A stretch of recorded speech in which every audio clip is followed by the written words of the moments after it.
WTOP-10 Nightly News. A bridge collapse in Maryland forcing 34,000 to find new routes for the foreseeable future. And the campus community is starting to take another look at the Israel-Palestine conflict. See what they're doing as a result. Plus, another career summit is happening in Oswego, but this one is for the women heading into the workforce. WTOP-10 Nightly News starts now.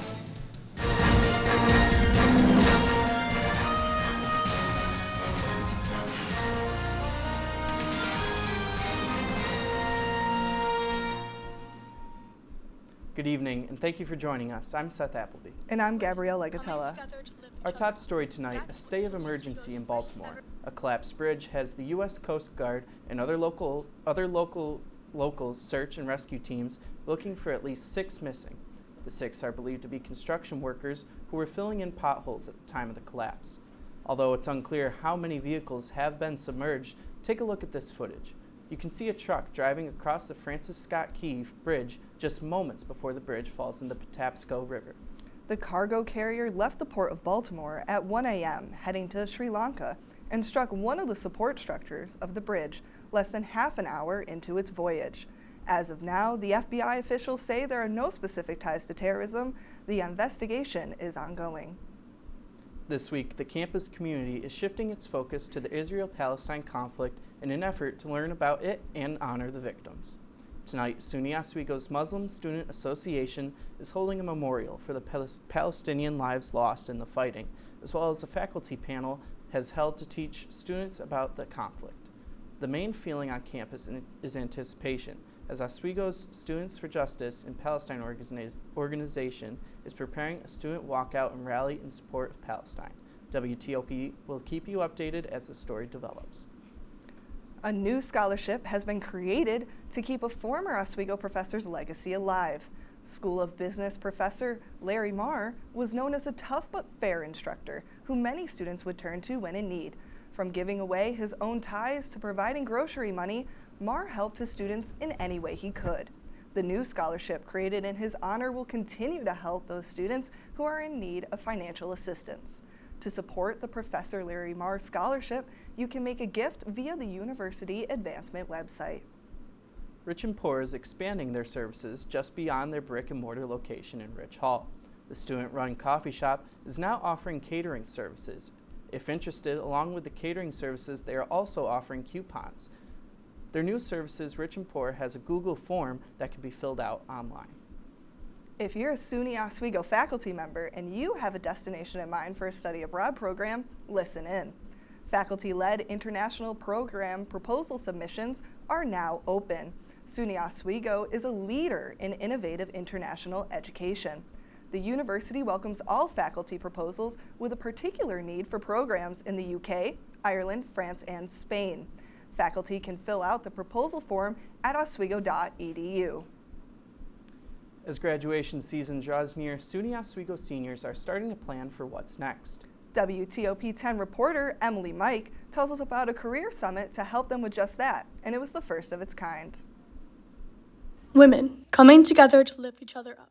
That's what SUNY Oswego's first ever Women's Empowerment Summit was all about. This summit included a seasoned lineup of successful panelists and informative workshops. Following the panel, attendees split into breakout sessions. Some of the attendees say it was a great opportunity to network with other women. It was so enjoyable just getting to network with the women that I already know on campus as well as new ones. It was really awesome. Students and faculty also had a chance to connect with each other. And if we think about it, there are thousands of women on campus that we don't know, and this is just an opportunity for all of us to be in one place, appreciate each other, and hopefully grow from learning from one another. The event was full of women, there to learn about topics like networking skills and salary negotiations. It was all put together by the School of Communication, Media, and the arts professor and career coach, Megan Mazzicone. After getting such a great turnout, Mazzicone says she hopes the summit will become an annual event. Reporting for WTOP-10, I'm Emily Mike. The Women Empowerment Summit is just one of many related events put on by SUNY Oswego during Women's History Month. A blizzard, then sunshine.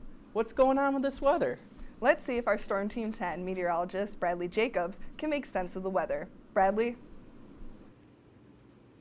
That's right, everyone. The weather has been very bipolar here over the last week, going from cold to warm to cold to suddenly back to warm again. Warm temperatures have returned for us in this early portion of the week. And will that continue for the spring holiday weekend forecast ahead, featuring Easter Sunday and April Fools on Monday right immediately after? We do have some rain showers ahead in the coming days, so that is another top headline. And again, is the spring weather here to stay permanently? I'll have all of this and more in my full weather forecast after the break, but for now, back to you guys over at the desk. Thank you, Bradley. 2 retired family court judges are coming out of retirement to independently review a case involving the death of an 11-year-old Syracuse boy earlier this month. Martha Mulroy and Martha Walsh Hood will review the way the caseworker handled the case. If any inconsistencies are found within the data, it may prompt a larger investigation. A woman is facing charges after attempting to bring a loaded gun into a circus show. Tanisha Colum of Rochester allegedly had a firearm inside a diaper bag as she tried to enter the KeyBank Center in Buffalo. According to the Erie County Police Department, the handgun was found when the bag went through an X-ray machine. Security quickly placed Colum under arrest. Colum was charged with criminal possession of a weapon in the 2nd degree and is pending arraignment in Buffalo City Court. Still ahead tonight, Israel's defense minister meets with the U.S. Secretary of Defense, what Israel hopes to gain from the meeting.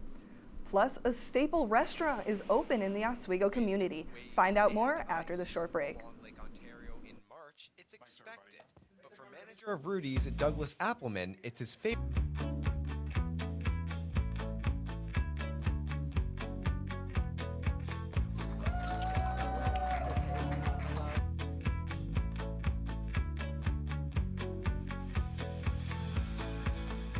Jill Should we told me it tell was him? Kitty from Glee. Yeah, what is it? Al Roker.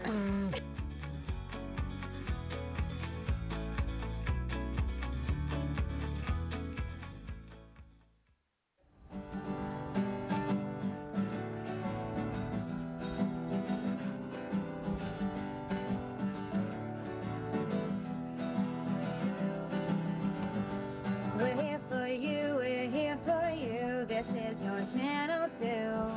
With sports and news and what to do, we're here for you. It's your TV, you're watching WTOP. Your TV, thanks for watching WTOP.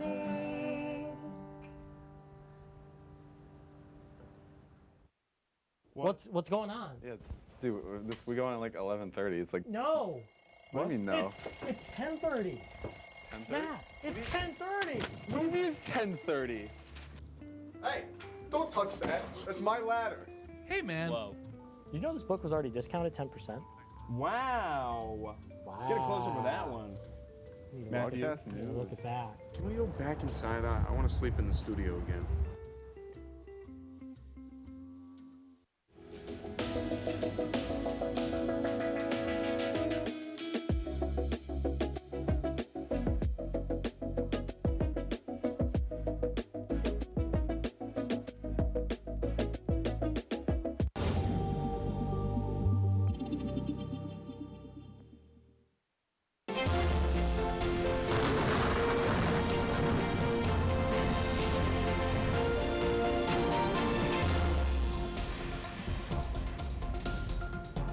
Thanks for tuning in to your nightly news here at WTOP-10. I'm your Storm Team 10 meteorologist, Bradley Jacobs, and we're getting a current look at our current conditions out here today. So it's about 50 degrees or so right now, again back to that warmer trend that we've been seeing here this week over the last couple of days. Winds are still from the southeast at about 14 miles per hour, so it's still a little bit gusty out there. That's where you're getting that feels like temperature of about 46 out there. Dew point's looking at 36 degrees with the air pressure sitting around 1,000 millibars or so. So with those overcast conditions at that point, you're starting to notice that we might be seeing some rain over here tonight. So getting back into looking at our temperatures across the state, looking out here over towards western New York, we're sitting pretty in the low 50s and high 40s. Rochester, our highest at 52 tonight. Going along the I-90 corridor here, coming up to Syracuse and Oswego, sitting pretty at 50 degrees. Along with the rest of the region, going down the 81 corridor into the southern tier. Also in the mid-40s, with Elmira sitting at 51, little hot spot over there. Taking a look closer into the Mohawk Valley and other part of the southern tier, Utica and Delhi sitting pretty in the low 40s. And then all the way over in the capital region, all the way down to the Hudson Valley, also in the low to mid-40s. Now getting over into our extended weekend forecast here, our 6 to 10 day temperature outlook, we're looking mostly cool across the country. You can see over here in the Pacific Northwest, it's going to be a little bit above average or near average. And then way down here in the southeast, down into Florida, it's also going to be way above average, with the most of the rest of the plains into the southwest and all the way up towards the east coast here sitting at or near below average. So that means, we're not going to be seeing, 50s, 60s like we've been seeing for the rest of this week. Instead, rather back into the 40s, potentially low 30s. Getting into a look for the forecast for this tomorrow morning. As you can see, we are going to have some rain showers coming in overnight. So that's where you're going to see your low of about 45. It's going to get close to about 60 tomorrow, but you're going to have those rain showers overnight continuing potentially throughout the day tomorrow. So that's why we gave our forecasts, minor conditions all the way around. It wouldn't hurt to have the umbrella, a poncho, raincoat with you on campus while you're walking from class to class, or just on hand if you're taking the bus or if you're planning on driving, going to go out and get groceries. All right, taking a look at our 7-day forecast here. You can see Wednesday again, as I just briefly mentioned here, about 58 with some rain showers, heading into Thursday with some partly cloudy conditions. Taking a look closer at the weekend here, Friday into Saturday, it's going to be very nice and pretty, but don't let the sunshine fool you. It's going to be that cold temperatures where you're waking up and you're like, man, it's a beautiful day outside, I want to go out.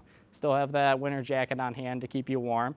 And then Saturday night into Sunday, there is a chance for some precipitation. As you can see, we're going to hit 34 Saturday night, which is close to that magic 32 number of snowfall and water freezing. So you could have a chance of a mixed precipitation going into Easter morning. And then as Easter progresses, the sunshine will be able to come out more. And then taking a look later into next week with Monday, clearing skies on April Fool's Day. Or will it be? You'll be the judge of that. And then heading into Tuesday, the temperatures look to stay in the high 40s, low 50s with some rain showers. And that's all for my 7-day forecast. Back to you guys over at the desk. If you're from the Oswego area, you've probably heard of Rudy's. I know, it's one of my favorites. Oswego Now reporter Thomas Caffarella was at Rudy's for their 78th opening this week and learns there's more that brings people to Rudy's than just the food.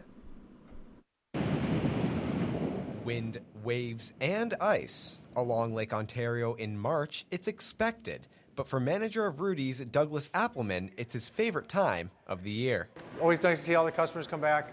Same friendly faces we've seen for years. Fish, fries, and hot sauce. Rudy's is open for the season, bringing a plethora of food options. For Oswego native Jody Del Bracco, it's a meeting place for lifelong friendships back in the Oswego area from all over the country. I came to see my friend Kim, who's up here from Florida, and just to say hello to her and, again, get our first lunch of the year. Kim Shepard, who went to high school with Del Bracco, now lives in Florida for more than 30 years. She normally heads up north in the summer, but got an early head start at Rudy's this year because of family-related issues. My friends are here with me today to kind of cheer me up and enjoy a little bit of comfort food. And while they chatted about life events and memories, sitting across from them, 83-year-old Wendell Blanchard has special memories at Rudy's, not with food, but romance with his wife. After hours, we would be out in the parking lot and we would make out, so there you go. Aside from love, Blanchard remembers the hospitality of the original owner, Rudy, a tradition that Appleman wishes to keep alive. I enjoy spending time with them and talking to them about life in general, food, and always giving them something that they like. Rudy's, a meeting spot for old friendships and a place where memories were and continue to be made until the end of summer. Thomas Caffarella, WTOP-10. Criminal charges against Texas Attorney General Ken Paxton will be dismissed. Paxton reached a deal with prosecutors to drop his security fraud charges today. In exchange, he must pay nearly $300,000 in restitution from his personal accounts, perform community service, and take legal education classes. Special prosecutors will track Paxton for the next 18 months to make sure he is keeping up his end of the deal. 9 Americans who were in Haiti are now among dozens of people rescued from the country during the past week among gang violence. Most of them are from Florida. The rescues have been conducted by the state under an executive order from the governor. This flight of 9 passengers landed soon after another flight carrying 21 landed late Saturday night in Orlando International. Florida's Emergency Management Director will be talking with the State Department this week to go over the list of 550 people requesting evacuation, to coordinate how to get them out of Haiti as gang violence has taken over the capital of Port-au-Prince. Israeli Defense Minister Yoav Gallant meets with U.S. Defense Secretary Lloyd Austin today. The meeting comes as the U.S.-Israeli relationship is at an all-time low, with a separate Israeli delegation canceling planned meetings with U.S. officials. Gallant is expected to ask for more U.S. weapons and equipment to support Israel's war in Gaza. U.S. weapons sales are under scrutiny by lawmakers and critics of President Biden. The Biden administration is actively pressuring Israel to do more to protect civilians in Gaza and allow more humanitarian aid into the enclave, but has not stopped the sale of weapons to Israel. When WTOP-10 Nightly News continues, Krispy Kreme is coming to McDonald's. And Dollar Tree might not be the right name for the chain soon, as the budget store announced that they are raising their prices. Up next on WTOP-10 after the break.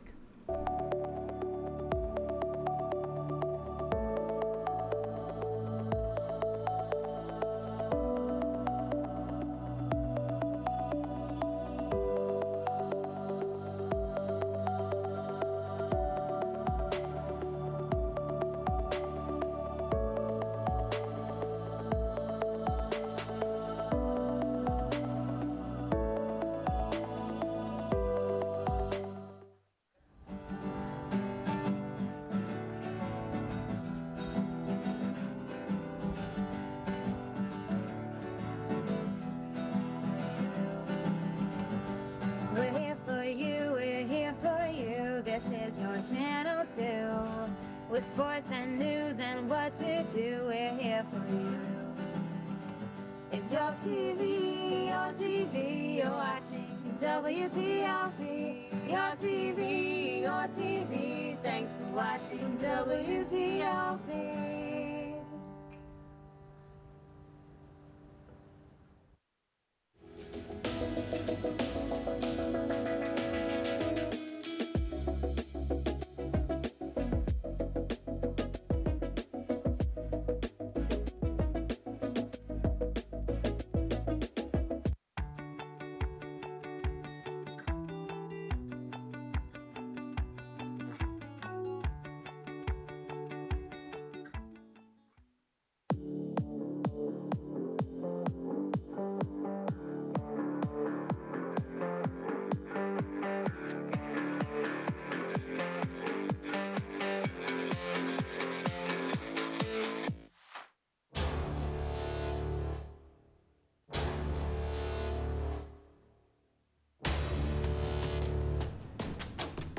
Welcome back. In consumer news, Dollar Tree is raising their maximum price on items from $5 to $7. The CEO said that the price increase is due to a wealthier customer base. The retailer's demographic is people who earn at least $125,000. The Dollar Tree reported a loss of more than $1.7 billion in the quarter ending February 3rd, causing them to close thousands of stores. This next story is for all of our donut lovers out there. Krispy Kreme is bringing its donuts to McDonald's. Later this year, McDonald's will bring 3 types of donuts to its menu. They will have original glazed, chocolate iced with sprinkles, and chocolate iced cream filled. They will be available nationwide at participating restaurants by the end of 2026. They can be bought individually or in a pack of 6, starting at breakfast time. And if that last story interests you, you might want to listen up to this one. Today is World Diabetes Day, and according to the CDC, 1 in 3 adults have prediabetes and don't even know it. Manny Gaither explains how you can determine if you have prediabetes and what you can do. It's a serious health condition where blood sugar is elevated, but not yet to the level of type 2 diabetes. And in the U.S., about 98 million Americans have prediabetes, and 81% of them have no idea they have it. Which puts them at serious risk for other serious health conditions like type 2 diabetes, like heart attack and stroke. Knowing whether you have prediabetes is important. 1 minute, 7 questions is one way to determine risk. You can take the test at doihaveprediabetes.org. Know where you stand. You can talk to your doctor and get a validated blood test to just make certain that you have prediabetes. If you do have this serious condition, the CDC says simple lifestyle changes can help. That includes more physical activity, healthier food choices, not smoking, and managing weight. The agency says keeping track of what you eat with a food diary can help you stay aware of what goes into your mouth and the effect those food choices can have on health. The good news is that prediabetes can be prevented and type 2 diabetes can be delayed or reversed. For Health Minute, I'm Andy Gaither. The CDC says that losing as much as 10 to 15 pounds can help lower the risk of the condition. The cost of getting a roof over your head is coming close to reaching the ceiling. House prices have gone up 6% in January compared to last year. Officials say that it is the biggest yearly raise since the end of 2022. As of now, renting may be the way to go for some, with rent being generally less expensive than mortgages. And coming up in sports, it's Cameron Carvalho. Hey Cameron, can you give us a quick preview? Sure thing. A close game for the Syracuse women's basketball team and a new franchise record in the NBA. All that and more right after the break.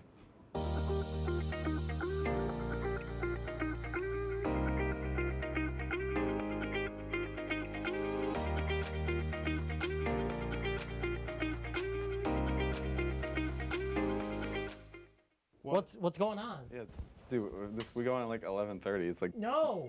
What do you mean no? It's 10:30. 10:30? Matt, it's 10:30. What do you mean it's 10:30? Hey, don't touch that. That's my ladder. Hey, man. Whoa. Did you know this book was already discounted 10%? Wow. Get a closer with that one. Broadcast news. Look at that. Can we go back inside? I want to sleep in the studio again.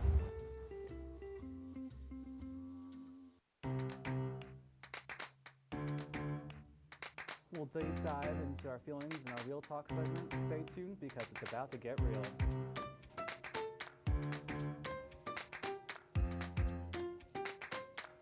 When I was in foster care, I never knew when I would have to move, so I always had my suitcase ready to go.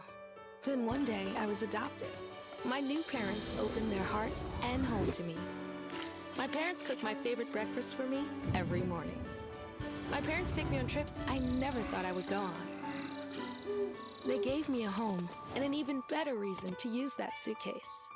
My parents aren't perfect, but they're perfect for me. Welcome back to Major Discussions.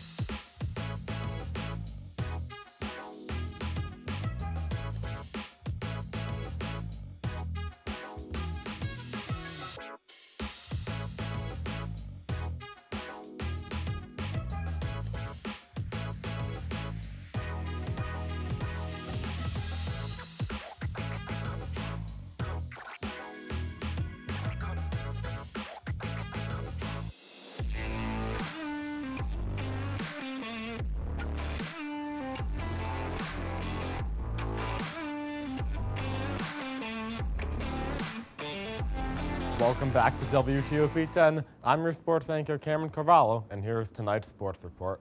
The Syracuse University women's basketball team was defeated by the Connecticut Huskies last night in the second round of the NCAA tournament. The sixth-seeded Orange lost a tough 72-64 game to the third-seeded Huskies. Star Syracuse guard Daisha Fair put up a team-high 20 points and 6 assists as she finished her fifth and final season of college basketball. First-team All-American Paige Beckers put up 32 points for the perpetual women's basketball powerhouse Huskies in an epic battle between two of the best players in the nation. The SUNY Oswego women's lacrosse team is taking on SUNY Geneseo tomorrow at home at 4 p.m. The Lakers have a 5-3 record on the season, and Geneseo is 4-2. Notably, Geneseo has not played a game since March 13th. Stella Wiley leads the team in points with an impressive 37, and 25 goals apiece from Isabella Lembo and Julia Quirk makes the daunting Lakers attack. This will be the only meeting for the teams this season. Last season, Geneseo eliminated Oswego in the semifinals of the SUNYAC tournament.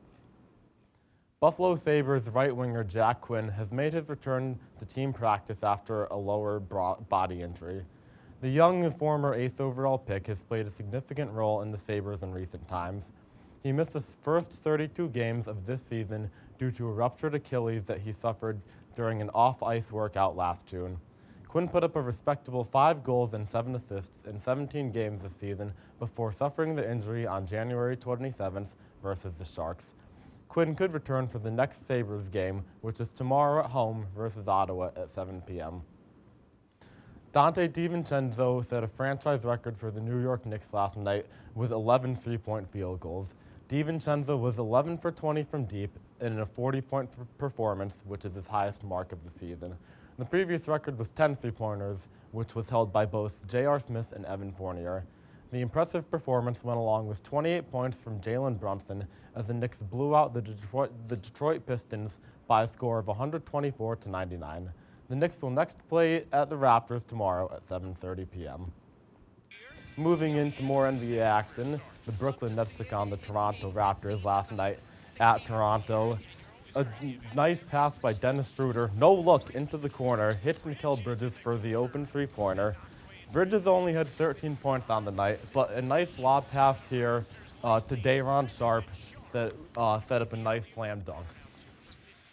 Dennis Schroeder hits a good baseline drive to the cutter, slams it home on the fast break. Noah Clowney with that one. But it wasn't all Brooklyn. Toronto was in the game too. Kelly Olynyk there with a good putback dunk to put the Raptors in the lead. And they would again take the lead off a wide open Bruce Brown three. Good ball movement. You knew that was going in as soon as he shot it. Mikal Bridges, he was only 3 for 12 from 3 on the night, but that was a critical shot with the game tied to put Brooklyn back into the lead. Jalen Wilson hits the stop and then shoots a free throw line jumper, shaking off his defender. Mikal Bridges to drive again. Layup too hard, but Nick Claxton dominated the glass that night. 16 boards as the Nets would take the win by a score of 96-88 over Toronto. Thank you, Cameron. The Bachelor may have come to an end, but The Bachelorette has announced their latest star. It was announced on Thursday that Jen Tran will be the show's next lead for the upcoming season. The 26-year-old appeared on Joey Graziadi's day of the season of The Last Bachelor. She's also making history as the first Asian American woman to take the Bachelorette mantle. I think this is really special, having a different woman in this position. It's going to shine light, all about women's empowerment. That seems like a theme for tonight. Yeah, it's very nice. That's a report for tonight. Be sure to stay tuned for the next OP. Thank you for watching. Have a great night, everyone.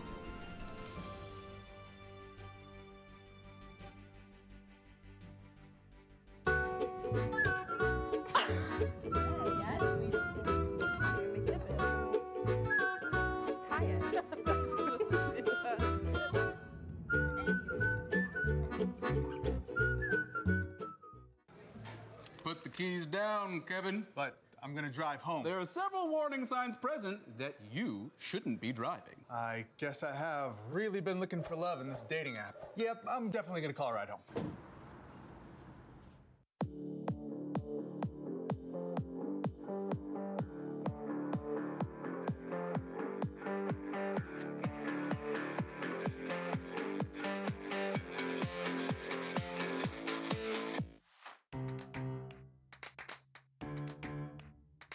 We'll deep dive into our feelings in our Real Talk segment. Stay tuned because it's about to get real.